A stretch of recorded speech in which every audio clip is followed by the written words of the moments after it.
नमस्कार, बाखबर में आपका स्वागत है। मैं हूं राघवेंद्र सिंह। बाखबर में आज हम बात करने जा रहे हैं लखनऊ के बारे में। दरअसल हम मध्य प्रदेश की सरहद को कम छोड़ते हैं, लेकिन मामला लखनऊ या उत्तर प्रदेश के चुनाव का है और जातिवाद और आयाराम गयाराम को लेकर भी है। दरअसल देश की जनता ने कई बार ये साबित किया कि वो जातिवाद पसंद नहीं करती। बिहार के चुनाव में भी ये लग गया था कि अब लोग इससे ऊब गए हैं।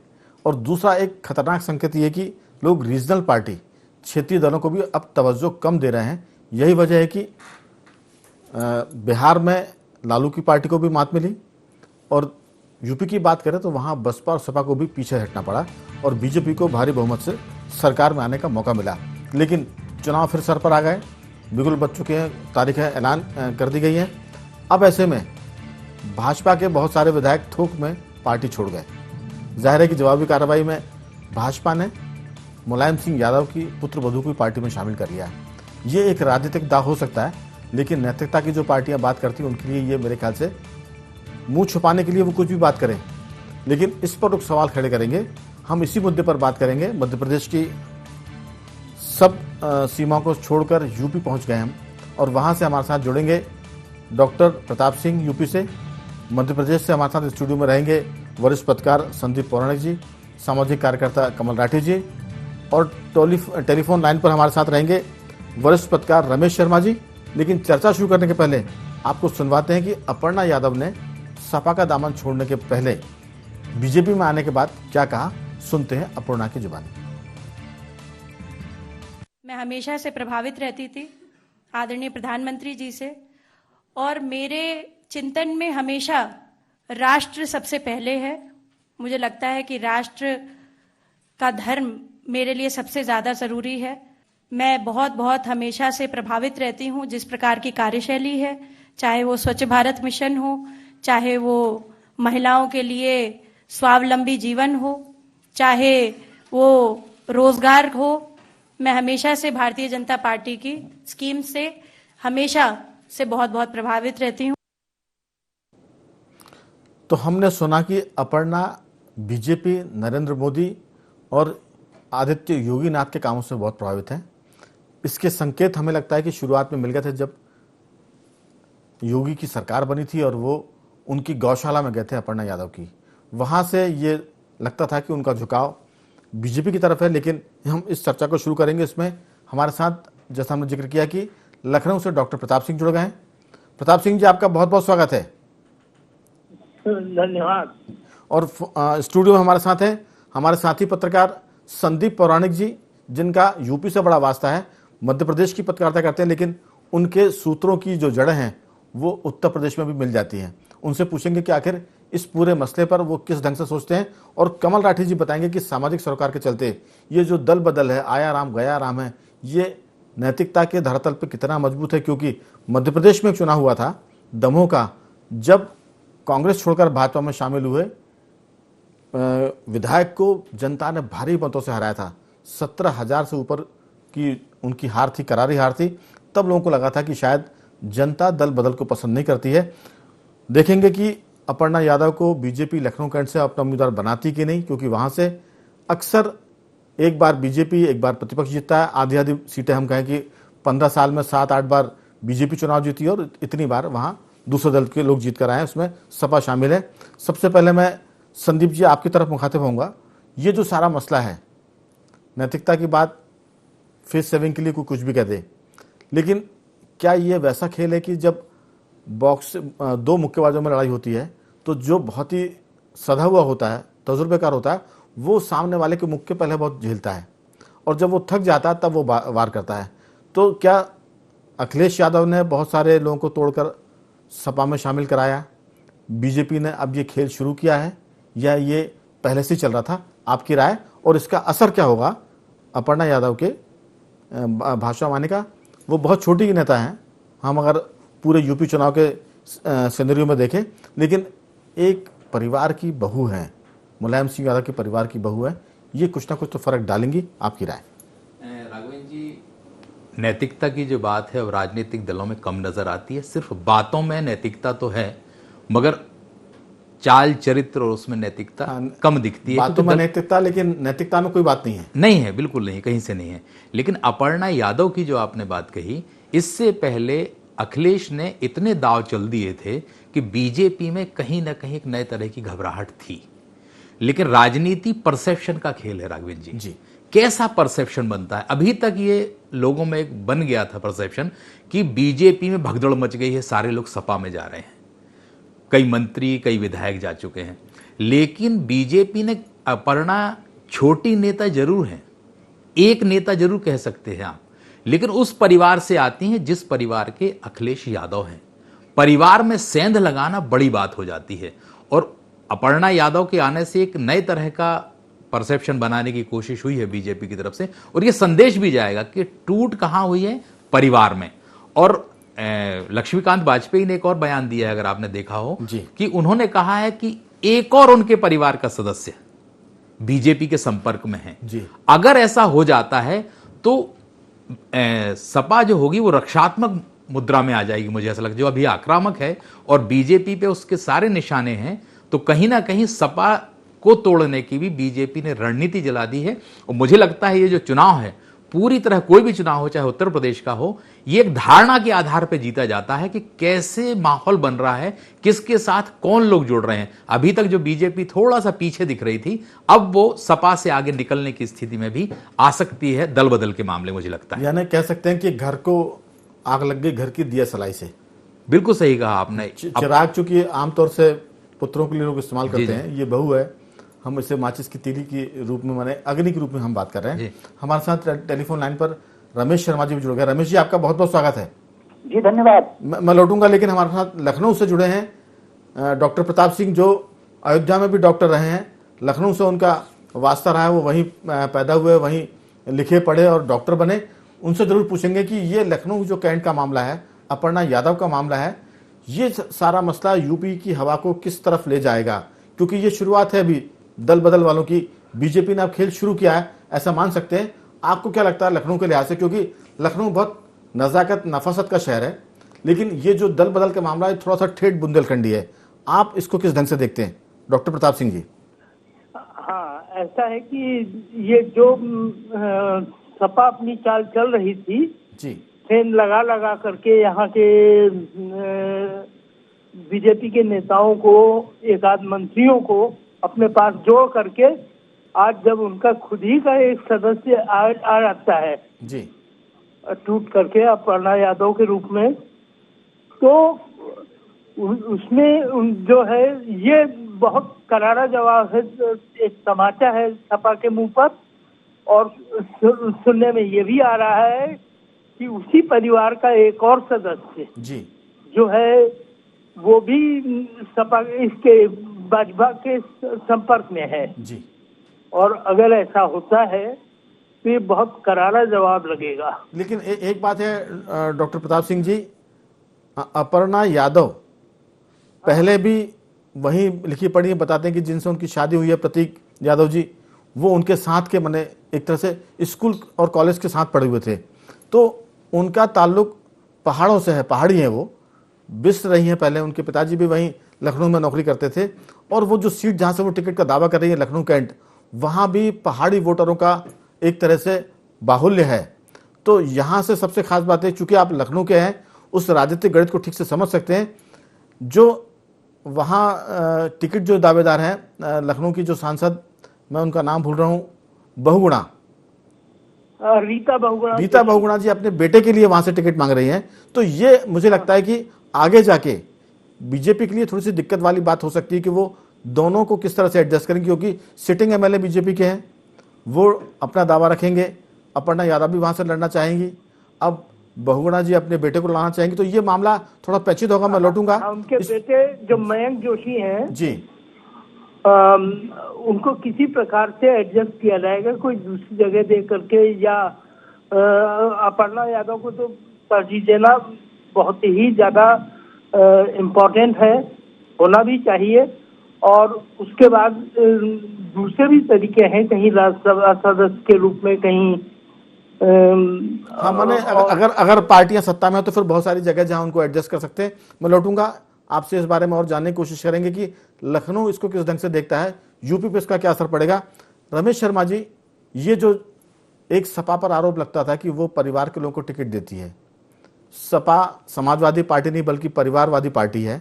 इस बार अखिलेश यादव ने यह तय किया कि वो अपने परिवार में से किसी को टिकट नहीं देंगे। हमें लगता है कि अपर्णा यादव उसी की भनक लगने या उस घोषणा के प्रतिकार स्वरूप बीजेपी में गई हैं, और वो चूंकि जहां से चुनाव हार गई थी, उनका आरोप था कि अखिलेश यादव ने उनको चुनाव हरवाया क्योंकि वो, उनके शब्द खराब है लेकिन हकीकत यह कि वो सौतेले भाई की पुत्र वधू हैं, पत्नी हैं। इसलिए भी उनके साथ अखिलेश यादव का ये रवैया रहा कि उस परिवार में सिर्फ वही राजनीति करेंगे जो पारिवारिक समझौता कभी हुआ था उनके परिवार में। अमर सिंह उसमें मध्यस्थ हुआ करते थे। आपकी राय कि ये जो सारा मसला है ये यूपी की राजनीति को किस दिशा की तरफ लेके जाने वाला है? देखिए, मोटे तौर पर राघवन जी दो बातें समझ लें, एक तो समाजवादी पार्टी का इतिहास और दूसरा यादवों का इतिहास। यादवों का इतिहास अगर आप देखेंगे वो परस्पर संघर्ष के लिए ही जाना जाता है। मुलायम सिंह यादव जी के परिवार में ये संघर्ष पहली बार नहीं है। शिवपाल यादव जी भी इससे पहले विद्रोह कर चुके थे और नई पार्टी को बना चुके हैं। इसके अलावा और कितने उनके परिवार के लोग हैं जो समय समय पर अलग अलग राजनीतिक दलों में चले गए हैं। इससे पहले भी मुलायम सिंह जी की एक बहू इससे पहले भी किसी और पार्टी में चली गई है। इस समय मुझे नाम उनका याद नहीं आ रहा। वो शायद उन्होंने सांसद का विधानसभा का चुनाव भी लड़ा है। तो कुल मिलाकर के उनके परिवार में कलह पहले से रही है और ये इसी तरीके से अर्चना जी अगर आ गई हैं भाजपा में तो उस दृष्टि से तो कोई आश्चर्य नहीं देखा जा सकता।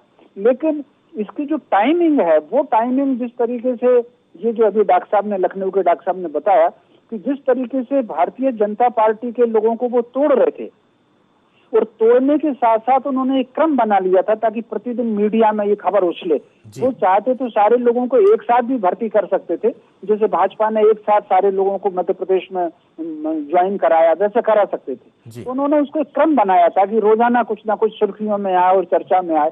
तो अर्पणा जी की खबर आते ही जैसे ही खबर ये आई कि अर्पणा जी जा सकती थी तो रोकने के लिए अखिलेश ने ये घोषणा की कि भाजपा के लोगों के लिए हम बंद कर रहे हैं। उन्होंने कोशिश की कि भाजपा अर्पणा को ना दे, स्थान ना दे। संभव तो इसलिए उन्होंने घोषणा की कि भाजपा के लोगों को समाजवादी पार्टी में नहीं लेंगे।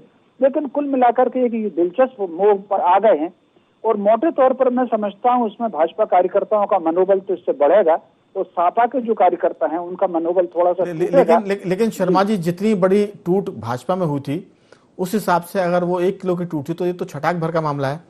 क्या इससे बहुत फर्क पड़ेगा? क्योंकि ये तो बहुत सॉफ्ट टारगेट है अर्पणा यादव का। ये चूंकि पहले से ही वहां जाने को तैयार दिखती थी, उनकी निकटता थी बीजेपी से। योगी जो जब सीएम थे तब उनकी गौशाला में गए भी थे, तो ये तो उनका पहले से रुझान और झुकाव उस तरफ था। तो मुझे लगता है कि जो भाजपा का नुकसान हुआ है उस तुलना में ये बहुत बड़ा कदम सिर्फ इसलिए क्योंकि वो मुलायम सिंह की पुत्र वधू है। बाकी उनकी राजनीतिक हैसियत कोई बहुत ज्यादा नहीं उत्तर प्रदेश में। देखिए, मोटे तौर पे दो बात समझिए, जो लोग भाजपा से गए हैं वो भाजपा कैडर के उसमें से एक भी नहीं है। वो सब आयाराम गयाराम थे, वो कुछ पिछले चुनाव में आए थे। ये चूंकि बहुत मुद्दे की बात है, पॉइंटेड है, इसलिए मैं ये जरूर आपसे सवाल पूछूंगा। आप बीजेपी को बहुत भीतर तक जानते हैं, क्या ये जो बीजेपी बाहर के लोगों को अपनी पार्टी में लाती है और फिर उनको टिकट देके विधायक और मंत्री बनाती है, क्या ये घटना भाजपा को अपनी रणनीति पर विचार करने के लिए मजबूर करेगी कि अब वो बाहर के लोगों को कम लाए और अगर लाए तो उनको सिर माथे पर ना बैठाए, क्योंकि जब मौका आएगा तो भगदड़ में वो सबसे पहले भागेंगे जैसा यूपी में हुआ? ये बिल्कुल आपने सही कहा। मैं समझता हूँ ये घटना भारतीय जनता पार्टी के लिए न केवल उत्तर प्रदेश बल्कि पूरे देश भर के लिए सबक है कि आप मुझे बताइए एक भी उदाहरण, बहुत कम लोग ऐसे हैं जो भाजपा में सत्ता के लिए आए और फिर हमेशा बने रहे। जैसे ही उन्होंने थोड़ा सा देखा, जिस तरीके से जहाज में थोड़ी सी हवा तेज लगती है वो तोड़ करके चले जाते हैं। बिल्कुल। मैं समझता हूँ भाजपा को चाहिए कि अपने कैडर के लोगों को ही प्राथमिकता। मैं लौटूंगा, एक सवाल छोड़ के जा रहा हूं कि जैसे रीता बहुगुणा के बारे में भी खबर आ रही कि वो भी अपने बेटे को टिकट दिलाने के लिए पार्टी छोड़ सकती है। वो भी कांग्रेस से, पहले कभी उनके पिताजी जनता पार्टी में रहा करते थे, हेमवती नंदन बहुगुणा जी, उसके पहले वो कांग्रेस के मुख्यमंत्री होते थे, जनता पार्टी में आए और उसके बाद रीता बहादुर जी कांग्रेस से बीजेपी में आई। अभी उनके जाने की खबर, अफवाहें चल रही है, खबर तो मैं नहीं कहूँगा। ये सवाल जरूर है कि राठी जी, जो लोग दल बदल करके आते हैं, सीधी सी बात है कि उनकी पार्टी के प्रति कोई निष्ठा नहीं होती है, क्योंकि जिस पार्टी को वो छोड़ कर आ रहे हैं जब उसके प्रति निष्ठा नहीं है, जिस पार्टी ने उनको विधायक बनाया, और दूसरी पार्टी जब वो जाते हैं तो जाहिर है कि उनकी आदत पड़ जाती है घर से बाहर निकलने की। तो आपको लगता है कि जो ये सब कुछ घटित हो रहा है यूपी में, क्या वो यूपी के चुनाव को कोई दिशा देगा? दल बदल का मामला तो होता, लेकिन अब लगता है कि इस बार दल बदल बड़े पैमाने पर होने वाला है। आपकी राय? ये जो दल बदल के कारण जो पहले राजनीतिक दल होते थे उनकी एक नैतिकता होती थी, एक अच्छा, विचारधारा मैं होती जरूर एक मिनट रुकूंगा आपको। इसी बीच में हमारे पास उत्तर प्रदेश से मुख्यमंत्री योगी आदित्यनाथ की भी एक बाइट आ गई है। पहले वो सुन लेते हैं, फिर चर्चा में उनकी बातचीत को भी शामिल कर लिया जाएगा। सुनते हैं यूपी के मुख्यमंत्री ने क्या कहा। उनको भारतीय जनता पार्टी और डबल इंजन की सरकार का प्रधानमंत्री मोदी जी की कार्यशैली पसंद आई। उन्होंने भारतीय जनता पार्टी को आज अपना यानी की सदस्यता ली है। हम उनका स्वागत करते हैं और हमें विश्वास है कि अपर्णा जी भारतीय जनता पार्टी के साथ मिल करके इस बृहद परिवार का हिस्सा बन करके भारतीय जनता पार्टी को मजबूती प्रदान करने और अपने सामाजिक सेवाओं को इस मंच के माध्यम से आगे बढ़ाने का कार्य।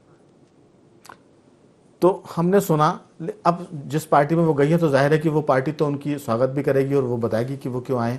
लेकिन सवाल यही है राठी जी कि इससे होने क्या वाला है? बीजेपी क्या क्या तर्क देगी और सपा क्या तर्क देगी? आपकी राय? तर्क अपनी जगह। बीजेपी का हमेशा से एक कैडर बेस्ड पार्टी माना जाता था, एक जनता के बीच में था कि एक नैतिकता और विचारधारा के साथ पार्टी काम करती है। ऐसे ही हर राजनीतिक दल की एक विचारधारा होती है। तो इस विचारधारा के विपरीत जो इस ढंग का काम जो राजनीति में आजकल चल रहा है और सभी पार्टियों में चल रहा है, वो एक राजनीतिक दृष्टिकोण से बहुत अच्छा नहीं है और आम जनता के बीच भी अच्छा संदेश नहीं जा रहा है। मुझे लगता है आम जनता को भी ऐसे लोगों को जो आया राम गया राम है, इनको कहीं ना कहीं सबक सिखाने के लिए आम जनता को ही आगे आना पड़ेगा। तो राजनीतिक दल अपने आप जैसा मध्य प्रदेश के दमोह में पिछले दिनों हुआ जी। और एक इलेक्शन में पूरा रिफॉर्म की हमें आवश्यकता है, जिसमें आप देखेंगे कि आपराधिक प्रवृत्ति के भी लोगों को लिया जाता है, बाहुबलियों को भी लिया जाता है। तो मुझे लगता है एक पूरा इलेक्शन रिफॉर्म की आवश्यकता है, जो आज नहीं कल नहीं परसों जरूरत है और वो जरूर आएगी। और तभी आ सकती है जब जनता एक ताकत से ऐसे लोगों को जिनका की कोई आपराधिक रिकॉर्ड है, जिनका की इस ढंग से दल बदल है, जो मौका परस्त है, आज जिधर मौका लगता है उधर चले जाते हैं, जिनका कोई केडर नहीं है, कोई विचारधारा नहीं है, ऐसे लोगों को अगर वो चुनती है जनता, तो मुझे ऐसा लगता है कि वो पार्टी के लिए भी ठीक नहीं है, जनता के लिए भी ठीक नहीं है। तो कहीं ना कहीं जनता को इसमें आगे आके ऐसे लोगों को कहीं ना कहीं नोटा टाइप वोट करना सिखाने की जरूरत है, ये कह सकते हैं जी। लेकिन जब कानून बना दल बदल का, तो अब पार्टियों ने भी उसके रास्ते निकाल लिए, पतली गलियां निकाल ली हैं। हम लौटेंगे, आपने महत्वपूर्ण सवाल उठाया। लेकिन संदीप जी, मैं आपसे जरूर ये पूछना चाहूंगा कि इस पूरे मसले में बीजेपी के पक्ष में क्या, क्योंकि बीजेपी इस बात का बहुत प्रचार कर रही है कि जब से योगी जी की सरकार आई तब से कानून व्यवस्था बेहतर हुई। पिछली सरकारों की बात करें, गुंडा तत्वों में सरकार का, पुलिस का, कानून का डर पैदा हुआ और ये उनका एक तरह से बड़ा हथियार है चुनाव में वोट पाने का और दूसरा डेवलपमेंट करने का। ये जो चीज़ें हैं ये तो है ही। साथ में मैं एक चीज़ और जोड़ूंगा एक लाइन की, कि जब राष्ट्रीय पार्टियां सरकार बनाती है तो फिर क्षेत्रीय दलों के जो सौदेबाजी होती है वो कम हो जाती है। जैसा मैंने शुरुआत में कहा था कि बिहार और यूपी ने पिछले चुनाव में साबित किया कि वो जातिगत और क्षेत्रगत आधार पर वोट नहीं डाल रहे हैं, वहां जात पात की बात पर, क्योंकि बीजेपी को 303 सीटें बताती है कि वहां जातिवाद अब नीचे की तरफ है, ढलान पर है, उतार पर है। आपकी राय? देखिए राघवेंद्र जी, जहाँ तक आप मुख्यमंत्री योगी आदित्यनाथ के बनने के बाद की बात करते हैं, तो ये बात सही है कि वहाँ की कानून व्यवस्था में बड़े पैमाने पर सुधार आया। मैं एक आपको अपना अनुभव बताता हूँ। मैं पिछले 2-3 महीने पहले बुंदेलखंड से होते हुए मिर्जापुर तक गया। मुझे रास्ते में 1-2 जगह महिलाएं घूमती मिली रात को करीब 10 बजे। मेरे अंदर से एक सवाल उठा कि उत्तर प्रदेश के मिर्जापुर वाले इलाके में रात में महिलाएं घूम रही हैं। जब मैं सुबह कुछ लोगों से मिला और मैंने सवाल किया तो उन्होंने एक ही जवाब दिया कि साहब बाकी कुछ हुआ हो ना हुआ हो, हमारे यहाँ कानून व्यवस्था सुधर गई है और महिलाएं भी रात को निकलने लगी हैं। ये एक बड़ा संदेश है कहीं ना कहीं किसी भी राज्य में सरकार के लिए। अगर वहां की कानून व्यवस्था सुधरती है तो बहुत सी चीजों को लोग पीछे छोड़ देते हैं। आज मसले हैं, महंगाई है, तमाम चीजें हैं, बेरोजगारी है, लेकिन जहां सुरक्षा की बात आ जाती है वहां लोगों का मानस बदल जाता है। दूसरी बात, आपने राजनीतिक तौर पर राष्ट्रीय स्तर की पार्टियों की बात कही, बिल्कुल सही बात है। जितने हम नीचे जाते हैं उतनी ही जातिवाद, क्षेत्रवाद चीजें जुड़ती जाती हैं और जैसे ही हम ऊपर की तरफ बढ़ते हैं ये सब चीजें खत्म होती हैं। कंप्रोमाइज करने पड़ते हैं उनको वोट पाने के लिए। हर कुछ लोग अगर आसमान से तारे की बात भी करते हैं तो मैं कहता हूं शायद वो क्षेत्रीय दल कहते हैं कि ला देंगे, आप तो वोट दीजिए हमें। बिल्कुल सही कह रहे हैं आप, उसी तरह की बात करते हैं। लेकिन जब राष्ट्रीय पार्टियों का दखल बढ़ जाता है राजनीति में तो जातिवाद जैसी चीजें कम हो जाती हैं, दूसरे मुद्दे बड़े हो जाते हैं। और जब क्षेत्रीय स्तर पर हम आते हैं तो जातिवाद, जैसे बीजेपी की सरकार आई तो कहीं ना कहीं उत्तर प्रदेश की राजनीति में जातिवाद का असर कम नजर आने लगा है, और यह बात इस बार के चुनाव में दिखेगी भी राघवेंद्र जी, मुझे लगता है। बिल्कुल, पूछ लेते हैं डॉक्टर प्रताप सिंह जी से। प्रताप सिंह जी, इस बार क्या जातिवाद का मामला है पहले की तरह जैसे हुआ करता था, या डेवलपमेंट की बात होगी या कानून की बात होगी? बहुत संक्षेप में आपकी राय, क्योंकि समय हमारे पास खत्म हो चला है। आप चूंकि लखनऊ से हैं, बताइए कि यूपी किस ढंग से सोच रहा है इस पूरे मुद्दे पर, जैसा पुराना जी कह रहे हैं।